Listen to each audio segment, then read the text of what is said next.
Hi, so I am running the driver example for the PIC32CM PL10 microcontroller, and here we are using GPIO and USART CMSIS drivers. And what I'd like to do is modify the behavior of this project and use printf. Now, you'd think that it would just be as simple as including stdio.h and sending a printf string. Well, there's a little bit more to it than that, but this is a great simple use case in order for us to explore the Arm documentation and understand how we can use it to do a range of things to our projects. We are going to start with that simple fix just to see whether or not it works. So hash include standard io.h, and scrolling down we can see that here we have the string message, which is a constant at the moment. So I'm going to just static uint32 and press count, and we'll comment that out and come down to where we press our switch, and you can see it really wants to do something here, and we'll go printf, paste, and add our pressed count, and it's going to give us a little bit of a note there that we haven't used it yet. U for unsigned int times, and there we go. So let's see what this does.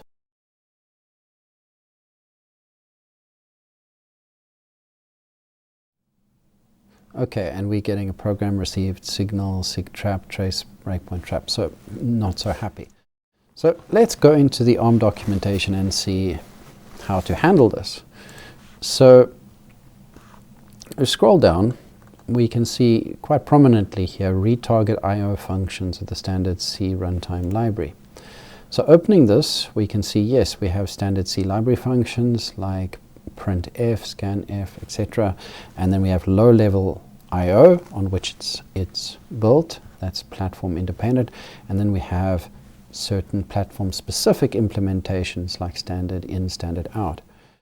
Okay, so note also that there's not that much here, so we actually need to click to open the documentation.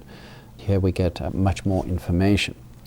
So scrolling down, we can see access to C compiler. And also note that if we click here, this is the quick navigation here. So we can see there's a GitHub repo. We can see that there's an IO retarget example project. Sounds interesting. There's some template files, and the documentation structure. Just note how this low-level IO retarget, multi-threading. Yeah, so this is just a summary of what we have in all the docs. Okay, so let's start with the IO retarget project. Prints hello world via the UART output. So required packs are in the C solution. Also the project structure, also C solution format, and we have this retarget C solution listing the required packs, and retarget C project defining the source files and software components. Okay, so when we look at the example, we're wanting to look at retarget cproject.yaml. And this is what we're going to get, and it's pretty similar to what we wanted every time we push the switch. So that's the example project, but remember we saw something about low-level IO retarget. If we scroll down, here we can see UART, retarget IO streams, default implementation, or custom retarget IO to use a user-defined interface, such as a custom UART implementation.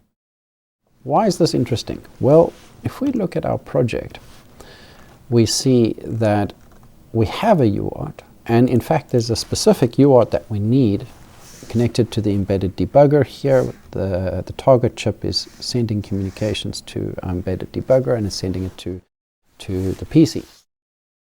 And we have driver UART1, and so we'd like to use the driver UART1 functions for our printf. So therefore we need to use the custom version of this, and here is a standard out custom user template. Okay, so looks like we need to implement this standard out user.c, and we had a mention before of another example project. So remember, in the overview access there was the GitHub repo and a CMSIS pack.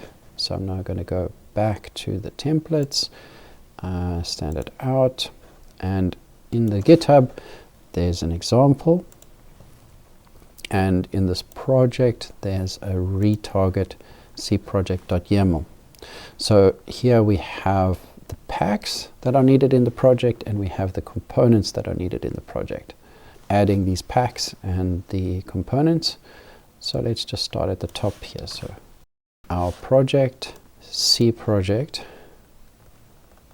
can see we add the pack here, and then we have the compiler core and standard out, and that can go here, and we needed custom here. Note also that there's a C file that is going to need to be added once we have created that. But for now we're going to create this file, the standard out user.c, and right click new file, standard out user, include retarget.h. Okay, and we wanted to refer to a specific UART. So just make some space here, and we wanted to use our UART1. So we paste that, and there's a lot of stuff which is not happy. So variable UART driver. Okay, so if we look here, you can see the ARM driver UART is provided by driver UART.h. So let's include driver. See the beautiful consistent patterns here, USART.h, and that seems happy. I copied the wrong line. It should be the extern. Now it's happy.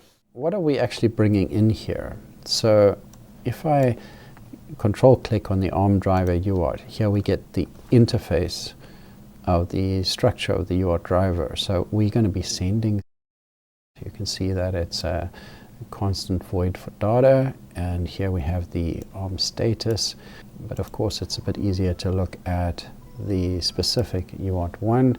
Here are these functions. So the send, here we have maybe a slightly easier view of it. So it's going to be, well, you see we get some code completion. So let's just accept this for now. Driver UART.send.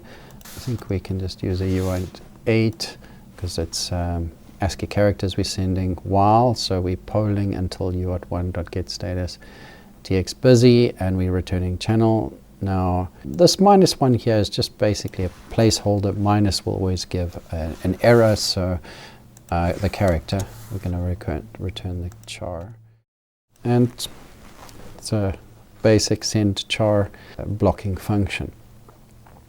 And coming back to our YAML project, we now add this to the project, and let's run our code and see if this works. So CMSIS Solution, well, we see we just changed this, so it's building anyway. And I think that build it does is not a full build. That build, I believe, builds these two build files of the project, but here we're building all the source. Okay, and now we can start a debug session. Okay, let's start this running. Serial monitor, it's already running, and yes. One more thing to demonstrate is if we come into manage software components and look at the CMSIS compiler, you can see that the core is selected, and looking at standard out, we can see that that's there. Remember that this was changed in the C project, and so if we uncheck it here, save, it removes that custom compiler option, and saving, you can see it puts it back here. So that would have been another option to use. Okay, so we have that functionality. We've managed to successfully navigate the ARM documentation, showed how you can use their GitHub example projects to make changes to the C project that you need. And yes, working with CMSIS is not so hard. So enjoy, and be back for some more interesting things.